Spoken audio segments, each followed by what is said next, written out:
Good afternoon, this is Jeff with Sewer Tech Northwest. Today we're at property address 10023 Southwest 29th Place here in Portland. They're located at the front of the house, just inside the garage door here. We have a 4-inch cast iron clean out.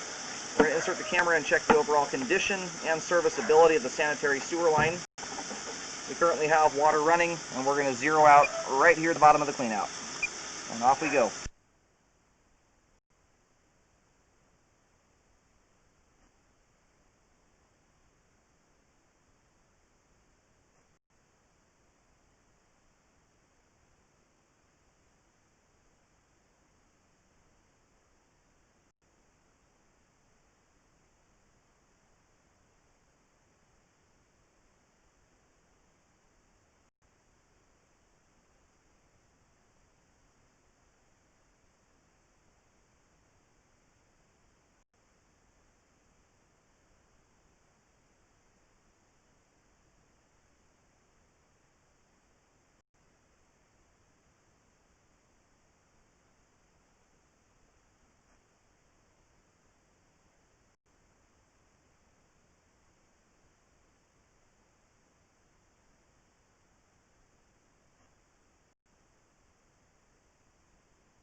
Alright, the line's making a transition here over to 6-inch concrete.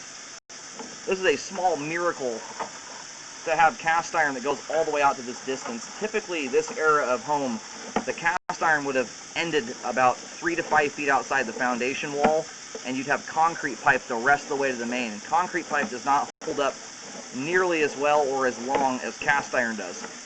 And by and large, what it is more prone to root intrusions. They don't have pipe joints that are nearly as robust as cast iron do. It doesn't make it awful sewer pipe, it just doesn't hold up as long. And when it comes to roots, cast iron has concrete beat all day. So the fact they ran that much cast iron through the yard is a beautiful thing. So we have reached the main here at 53 feet. We're going to turn the water off here, let the line drain out while we go locate the terminus, and we'll have another look on the way back in. As far as flow goes, the line has fantastic flow all the way to the main. We'll get an idea of the condition of the line here in just a moment when the pipe's drained out. Alright, located the camera head successfully. The line terminates at the main out here on Southwest 29th Place. The line ends up, looks like veering underneath the driveway before going out to the roadway.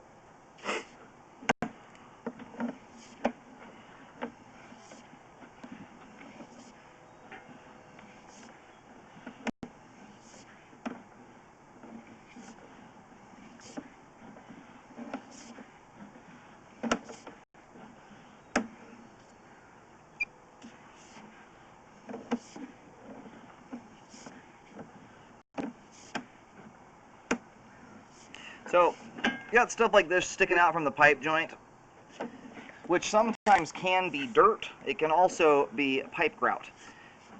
And they look almost identical to each other.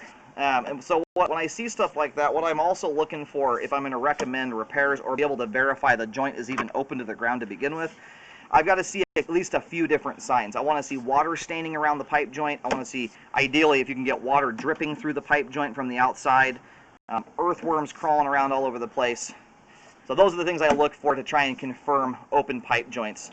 In those cases there's some stuff sticking out from the pipe joint, but there's not enough evidence or signs there that those joints are open to the ground, or that tells me that's definitely dirt and not pipe grout. Now, whatever is going on there, even joints that are compromised that have dirt coming through them, when the joints are butted up tight like that, it's almost impossible for sewage to escape through them. What ends up happening if you actually have compromised joints to begin with is you get heavy rain saturation in the ground, or water in the ground, which creates hydraulic pressure and forces stuff through the pipe joint. It's not something that just lets water come through nilly-willy all day long. You've got to have particular conditions for it to happen. Unless your joint is split wide open and has a 2-inch separation in it where stuff can just easily come in and out of the pipe joint. So at this point, I'm not seeing enough there to warrant doing any kind of repair work on that. And it's nothing that's affecting functionality in any way, shape, or form. Most of the lines out there that have truly compromised joints where I can see dirt coming through them very rarely actually amount to anything. Yes, they'll let groundwater in at times, but functionality-wise, they don't really affect flow. if they suck enough dirt and water in kind of uncommon circumstances, you can get settling that occurs. Either the line itself will settle or the ground above it. But there is no shifting that took place there. The pipe has not settled the line. Otherwise, we'd have pooling water in the pipe. So, not a big concern to me at this point. And the concrete itself looks great. The cast iron here does too. There's no scale buildup hardly at all inside of it. It's super clean. We're going to go ahead and reel the camera out of the line. In fact, if we can, yeah, this clean out's a directional one. If it's a two-way, sometimes I'll run it backwards, but it just doesn't let me do it. It forces me out. But anyway, we've got good flow all the way to the main lateral connection. Both the cast iron and concrete portions of the sewer line both appear to be in good condition. The sewer line is functioning properly at this time. And especially for an original sewer line like that, cast iron and concrete, it does not get any better than the scope you just saw there. That line works beautifully. The big thing to keep in mind when you've got cast iron pipe, because it develops rust layer inside of it that's kind of rough, you want to make sure you're not putting things like paper towels, tampons, grease, or flushable wipes. Those items tend to snag up in the pipe because it's kind of rough on the inside, and they end up sticking there. Toilet paper, if it hangs up, breaks down on its own. So it's not a big deal. But anyway, that's just my suggestion. And flushable wipes are just as bad as paper towels. Do not put them down your line.